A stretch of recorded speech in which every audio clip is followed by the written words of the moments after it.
Kita beralih ke informasi lain. Kanker darah merupakan kanker yang dimulai dalam sel-sel yang melawan infeksi dari sistem kekebalan tubuh.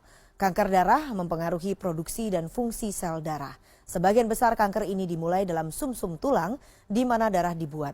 Jenis kanker darah yang paling sering diderita orang adalah leukemia, limfoma, dan myeloma. Tahukah Anda saat ini penyakit kanker darah masuk dalam 5 besar penyakit yang sering menyebabkan kematian di Indonesia. Lalu apa itu kanker darah dan bagaimana terhindar dari penyakit tersebut? Berikut ulasan anchor CNN Indonesia Heranov Al-Bashir. Kanker darah atau yang biasa dikenal dengan leukemia, penyakit jenis kanker yang terjadi akibat tumbuhnya sel abnormal dalam darah yang kemudian menyerang sel darah putih. Padahal seharusnya sel darah putih tadi ini yang dihasilkan oleh sumsum tulang belakang berfungsi untuk melindungi tubuh dari benda-benda asing dan juga penyakit yang berbahaya. Tentunya tubuh akan rentan terjadi penyakit lain karena sel darah putih tadi yang terganggu. Kanker darah memang tidak menimbulkan gejala yang cukup mencurigakan di awal.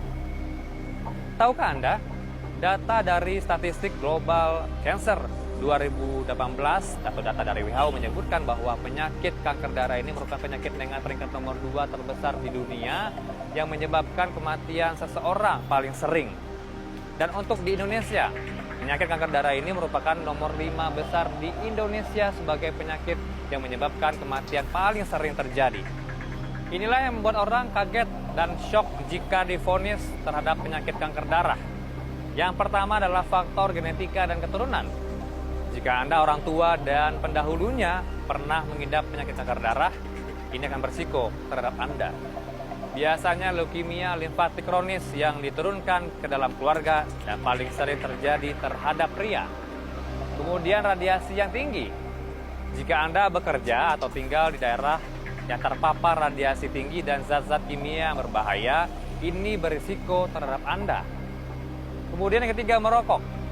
Jika Anda perokok tentunya tahu apa zat-zat yang terkandung di dalamnya. Ini zat-zat beracun yang bisa merusak kesehatan sel, terutama sel darah.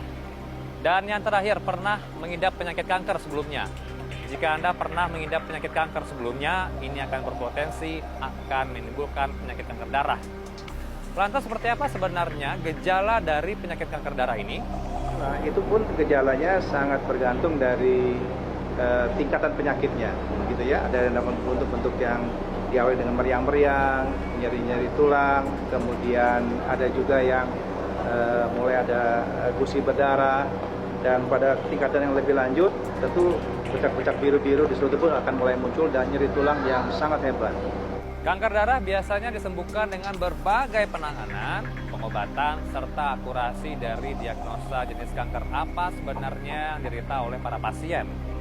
Transplantasi sel induk merupakan level yang cukup tinggi untuk pengobatannya.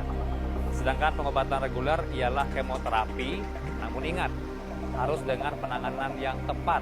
Kalau dengan hanya kemoterapi saja, hanya kemoterapi ya, maka dia akan responnya bagus, dia akan sembuh sementara, tapi angka kesembuhannya itu mungkin hanya sekitar 40% dengan 2 kali konsolidasi misalkan seperti itu.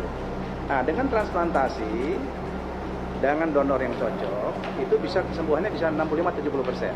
Nah, ya, memang kecil. Berbeda sama yang pada anak-anak ALL, dia bisa di atas 85% kesembuhannya. Dengan melakukan pemeriksaan yang lebih cepat dan akurat, kanker darah bisa dideteksi lebih dini. Mulailah dengan gaya hidup sehat, makan makanan yang Anda konsumsi harus terhindar dari bahan pengawet, pewarna, dan zat-zat kimia lainnya yang berbahaya. Faktor lingkungan juga mempengaruhi, terhindarlah dari polusi yang cukup tinggi. Kalau bukan Anda yang peduli terhadap kesehatan Anda, siapa lagi?